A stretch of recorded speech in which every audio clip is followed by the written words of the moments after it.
Hey everyone, Tyson the Subaru Specialist from Subaru Prince George here. And today I have the pleasure of going through the all-new 2025 Subaru Forester Premier with you. So a full load Premier in the River Rock Pearl. Obviously we got a little bit of snow, there's some ice on there, so I wasn't able to remove it all. But that's the new color in the absolutely fully loaded Forester. So kind of a gray beige combo. It's definitely a lot different when there's sunlight hitting it, as opposed to this overcast day. Still a good looking color, stays super clean looking. The 25 Forester, as you can see, has definitely got a redesign from the 24. So new front end, new exterior, new interior, updated drivetrain, all of that jazz you would expect with the redesign. Front end, definitely a little bit more flat than the previous gen. We have a large hexagonal gloss black grille with our centered logo. And we got, I don't want to call it chrome, not full gun metallic, but a lighter strip leading into the LED daytime running light strip. And then of course, a different shape for the headlights versus the previous gen for sure. They're LED steering responsive headlights with high beam assist, very, very bright, great at night. Below that, we do have new LED fog lights.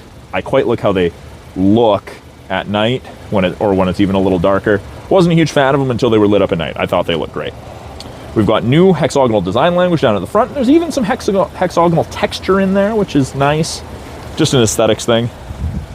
And then with it being the Premier, we do get the 360 camera right underneath the logo. We've got that front view camera, and I'll show you the others as well.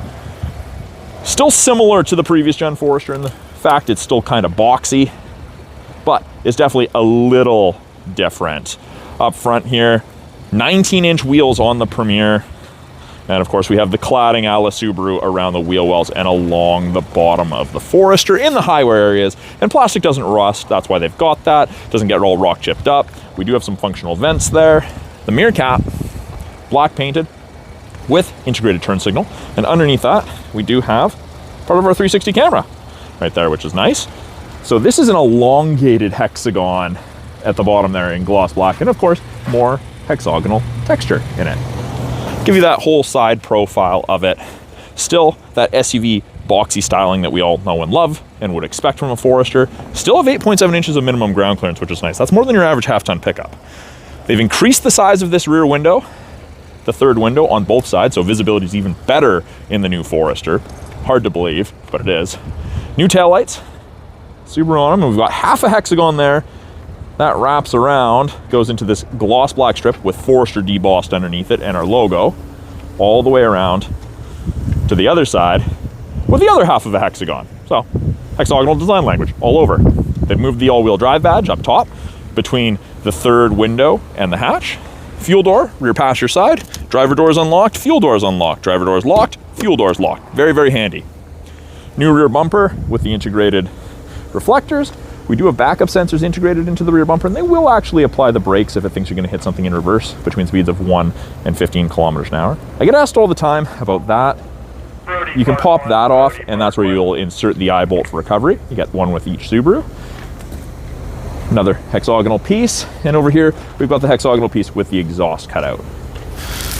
Now, we do have a new proximity tailgate in these Foresters. So keys in my pocket, kick motion, back up, it beeps, and it opens. And of course you can still open it from the hatch, the driver's seat, or from the key fob itself. Tons of room in the back of the Forester, as you'd expect with that large boxy square rear end. Privacy cover, easy to remove, easy to retract. It is two-stage because these second row seats can recline, so this is an adjustable piece right here. Easy to do that. This entire thing can pop out, and you can actually tuck it underneath this nice topographical cargo tray underneath our false floor here. We've got a strip for it to go across. We've got some storage under there. They're coming with tire bags now, and underneath that is our spare tire and tools, which I hope none of you ever need to use. We have grocery bag hooks on either side, 12-volt power point on the rear driver's side, and if we need to fold the seats flat for additional storage, simply click a switch, and we've got that on both sides, and down they go. We've got nice hard mount physical tie downs in each corner of the storage area. And Subaru's done some nice little Easter eggs in here, like that telescope. We've got a compass, we have some birds, some animals up top here on the window. Hardest one for me to find was the mountains there. Even says Subaru across here. Nice little touch there. LED cargo light that'll shut off when I close the hatch. LED cargo light. And then to close it, I can pull down, I can press the button, I can lock and close it. Or if my hands are full, I can still kick and back up. it beeps 3 times, and on the 3rd one it closes. So hands-free even to close, which is pretty handy. Up top, we've got the low profile roof rails. So they're rather sleek looking. You can still get the Thule crossbars to put things on the roof should you need. Second row, fold these up, one-handed, very easy to do. And you've got lots of headroom, lots of legroom. Taller passengers are gonna fit very, very comfortably in the rear. You can fit 3 passengers across, easy. And we've got the leather, the dark gray / black leather with the ultra suede. Very, very comfortable seats. I love the material, perforated leather. We've got fold down armrest with integrated cup holders, piano black, gloss black. And we have easy access to the latch system, the lower anchors and tethers for children. I was actually a little concerned about them not having covers, but you don't feel them when you're sitting on them. They're not digging into you, which is nice. Now, we can fold these seats, or recline them, I shouldn't say fold them. You can do that too, but pull, and then I've been pushing with my elbow, and you can see it reclines a bit. So it's enough someone could take a nap if they needed, and then you just pull it and up it goes. You can also fold the seats down from here. Easy enough to do. The outer 2 seats in the Premier are heated, high and low. Person in the middle, in addition to having to sit in the middle, doesn't get a heated butt. We have 2 USBs to keep everyone connected on those longer trips, and then we have vents out of the center console in addition to vents underneath each front seat facing rearward for airflow to the second row, which is nice. So it heats up, cools down more effectively. We've got 3 matte back pockets on the backs of both front seats. We've got a textured step with the Subaru Star, and they want you using this as a step instead of the tire if you're putting something on the roof. Reason being, this is much more centered in the vehicle, and you're gonna get more of your foot on that than on this, because as you can see, the tire sits inside the fender. You're not gonna get as much of your foot on there, and if I'm sitting here right at the back and I go straight up, I'm right at the back of the rack system. You're probably not gonna have everything towards the back, a carrier extending too far off, because you'll get in the way of the hatch opening. So you'll probably end up leaning and possibly putting yourself in a precarious situation. They wanna limit that. We also have this little black slot, and I get asked about that all the time on the lighter colored vehicles. That's what this extra side impact crash safety bar locks into, and that's designed to stop intrusion into the passenger cab in the event of a collision. So that's all safety, all safety. Rear door card, soft touch materials all over. Even where you put your thumb is soft touch, which is nice. Got a little bit of storage with a bottle holder, easy access to child lock. Very, very nice, solid thud when you close the doors. It is a proximity key, but because it's running, it's not gonna lock or unlock for me. Up front, door card looks pretty much the same as the rear in regards to the soft touch. Front 2 windows are auto, regular power windows for the rears, window lock so people don't play with them, and then we've got our power mirror adjustment. This is piano black behind this. This just came in, so it's still got the shipping stuff on it. 2 position memory settings for your power mirror adjustment and your power driver seat adjustment, which is fantastic if there's 2 regular drivers. Got a little bit more storage with a bottle holder there, little footprints, and we do get the upgraded Harman Kardon in this, of course. Power driver seat with lumbar, and these seats are the same seating material, that leather and ultra suede, but obviously the bolstering is definitely a little different. These seats are specially designed for long distance travel. They put you in a more relaxed position, and you're less fatigued at the end of a long day of driving. You're more alert and less likely to be involved in an accident. Very forward thinking of Subaru. By the driver's left knee, we have the ability to open the rear hatch. We've got a scroll wheel for the brightness of the gauges, and we can turn off that kick sensor if for some reason you didn't want it on. Inside the Forester, we've got our leather wrapped heated steering wheel.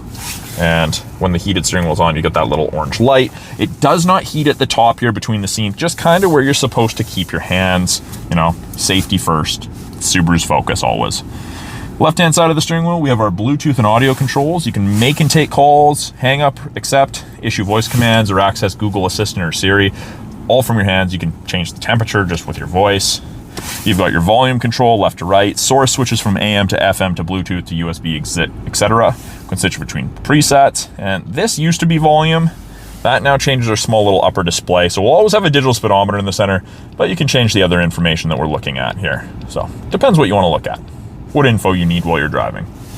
Right-hand side, we have our adaptive cruise and our lane centering. Both of those use these 3 black boxes, those color stereo EyeSight cameras, to look for cyclists, road lines, pedestrians, and other vehicles. This bottom EyeSight camera, that's a new wide-angle mono camera that they've added in this generation. That increases the field of view from left to right for the cameras.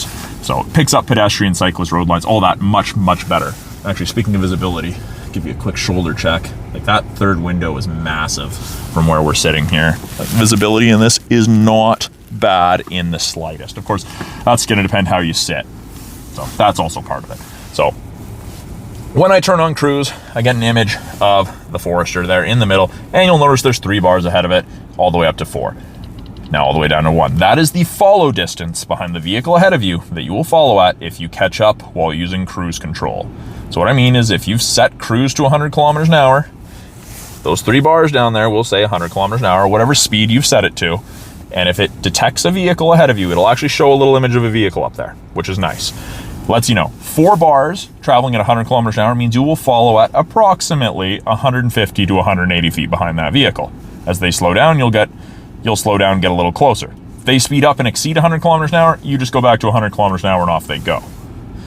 Now, if I want to decrease, follow closer, I press the down arrow. Each time I do that, it decreases the bar. I press the up arrow, it increases the bar, the distance.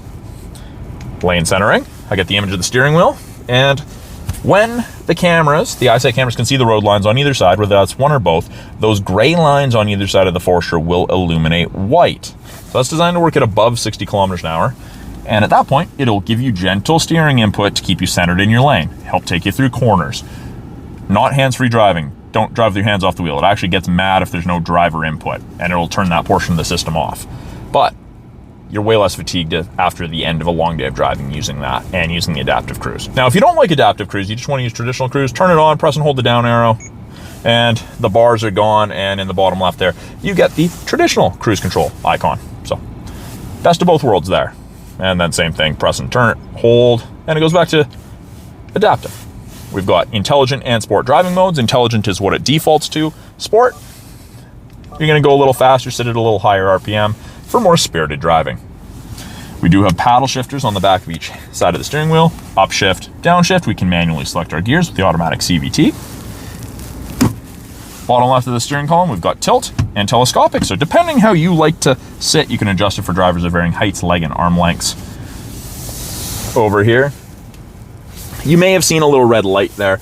That is the driver focus system. It's trying to scan me in. It'll tell you if you're not paying attention to the road, if you're distracted or drowsy. So nice aid for sure. Doesn't like polarized glasses, so that may be something you want to turn off. And you can tell the system's active because we have that little green light in the center. Right there, it's a little eye in a box. That's the driver focus system. Now, it's not recording you, it's not a dash cam, anything like that, but it will tell you if you're paying attention or not. Now, we have a little bit of glare on that screen, so I'm just going to close that massive panoramic sunroof there. We've got an 11.6-inch touchscreen infotainment system. Top portion, we've got what we're listening to, we've got navigation destinations, we've got widgets, which we can easily change around. Simply touch, choose the ones you want. If you watched any of my other videos, I always do the same ones. We've got weather, which is part of your satellite radio trial, and we get access to dual function X mode, which is like 4Low in a pickup. So rough terrain, deep snow, speeds of under 40 kilometers an hour. Snow and dirt, deep snow and mud. Also turns off traction control and allows for excess wheel spin to chew you out. On a day like today, if I was going through a bunch of snow, super slick, super steep uphill, downhill, I would use regular X mode. But 99% of people aren't going to need to use it, which is nice. Main portion of the screen, we have our home button that always takes us here. We've got navigation powered by TomTom, no subscription for that. It's with the vehicle for the life of the vehicle. Radio, media, and phone are pretty self-explanatory. Under apps, we have wireless Android Auto, wireless Apple CarPlay. You gain access to the My Subaru app after the vehicle's registered in your name. Access to the My Subaru app again. Settings, car info. You can set maintenance reminders. Very, very easy to do. You can turn off traction control, auto vehicle hold, valet mode. You can add additional shortcuts. And we still have physical volume and tuning knobs, which is quite nice. To the right of that, the dash is entirely textured with hexagons, which is quite nice. I didn't think I would ever care about how a dash looked. I quite like that. And we've got that brushed brass. I don't know if I'd call it brass or bronze, but it's a nice touch to it. When I put it in reverse, backup camera pops up, 360 camera pops up, sensors pop up, rear assist braking's on, parking sensors are on. Now, I can press that button and it changes. Shows us just behind us, top of the bumper there. We can clean the backup camera from inside the vehicle, which is very nice. See, there's a little icicle hanging off the logo. If I press it again, gives us the top-down bird's eye view, which is nice. Shows you where you're going to end up if you keep your wheel turned the way it is. Or you can go back to that. You've got options. Lower portion of the screen, we've got the home button. We can disable auto start stop. We can enable auto vehicle hold, which is a brake holder for construction drive through rush hour traffic. If we go into the little vehicle, things we can control in here. You can change driving assistance. You can change the digital speedometer to kilometers an hour, or from kilometers an hour to miles per hour, miles per gallon, etc. if you travel in the States. We can hook up to 5 devices in total to the head unit. We can set driver profiles. And then we've got our climate controls on the bottom. So we do have physical buttons on either side, and it's rather shiny because right now we have this big plastic piece on the 11.6-inch touchscreen. I have not peeled that off yet. But it is dual zone, and it ranges on the high side from 30 all the way down to about 15, so freezing to tropical, depending how you and your passengers like it. It's easy to sync it back to driver's side. We can do it in 0.5 degree increments. We can touch. We can choose where we want our airflow. All very easy. We've got big fan strength buttons that are hard to miss. And then we get 3 stages of heated seats for both the front driver and passenger, and we get 3 stages of ventilated seats, which are quite nice. That Premier is the only vehicle that gets the ventilated front seats in the Forester lineup. Below that, we've got 2 USB ports and an auxiliary. We've got a wireless charger. They've changed this transmission tunnel to be soft touch on either side, so if you're ever resting a leg against it, a knee against it, it's going to hopefully not hurt you as much as if it was hard touch. It is an automatic CVT. We do have the manual mode. That's where we use those paddles that I was talking about. Park brakes electronic, pull up to activate, and if your foot's not on the brake when you push down, it tells you to press the brake pedal. So foot on the brake, push down, off it goes. Now behind that, we have this view button. When I press that, we get a 360 look at the Forester. If I do that while I'm in drive, it just gives me 360. Press it again, I get the front driver, front passenger, and 180 degree view there. So if I turn the wheel to the passenger side, you can see it's turning toward the passenger side all the way to the driver, and you can see how that's ending up. So great when you're parallel parking, you want to see how close you are to something, the curb, and you can have front and 360 or nothing. So very, very cool setup. That view button is fantastic. Got some easily accessible offset cup holders, 12-volt power point, little storage cubby, soft touch armrest with decent amount of storage, and no power point in it, but you've got a place to run cables out of so you don't crush them if your armrest is down and you're using it, which is nice.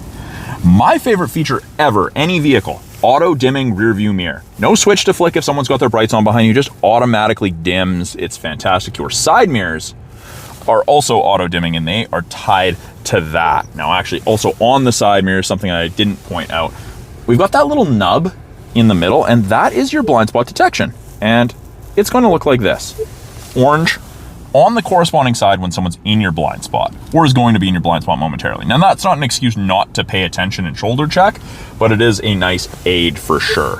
Now we have an integrated compass in that mirror. We have a power button. You can turn off the auto dimming, and then this is the home link system. You can hook up to 3 separate garage doors to your mirror. Exceptionally easy to hook it up. I just did one for a customer the other night. It took us about 10 seconds. It was fantastic. Above that, LED map lights. We've got our sunroof control, SOS and roadside. You'll get a little green light there when the My Subaru Connected Services trial is set up, and that means it's active. Blue gets your roadside or concierge. Red, SOS, help, medical assistance. You've been in an accident, the airbag hasn't deployed, stuff like that. We've got our sunroof control, We have our sunglasses storage right behind the sunroof control. Now, if you open the glass, it'll drag the shade back, but I'm not going to do that because, as you can see, it's not a sunroof, it's an ice roof, but it's quite large. It extends well into the second row. Passengers appreciate it. We've got card holders on both sun visors. We've got vanity mirror with light, and it extends to the side, and we've got an extender if the sun's directly at your left or at your passenger's right. Now, little bird part of those Easter eggs are in there as well. So that is a quick look at the 2025 Subaru Forester Premier in the River Rock Pearl, the absolute full load Forester. Redesigned for this year, 8.7 inches minimum ground clearance, and powered by a 2.5 liter 4-cylinder boxer engine. Thanks for sticking with me, watching my walkthrough of the 25 Forester Premier. I'm Tyson, the Subaru specialist from Subaru Prince George. If you guys have any questions about this car behind me, any of the tech in it, any of the vehicles you're tech in our lineup, please put them in the comments below. I love hearing from you guys, answering you guys' questions. If you're in British Columbia or close enough to British Columbia to make the trip to northern BC, looking for a Subaru, please reach out to me directly. I would love to help you find your perfect car.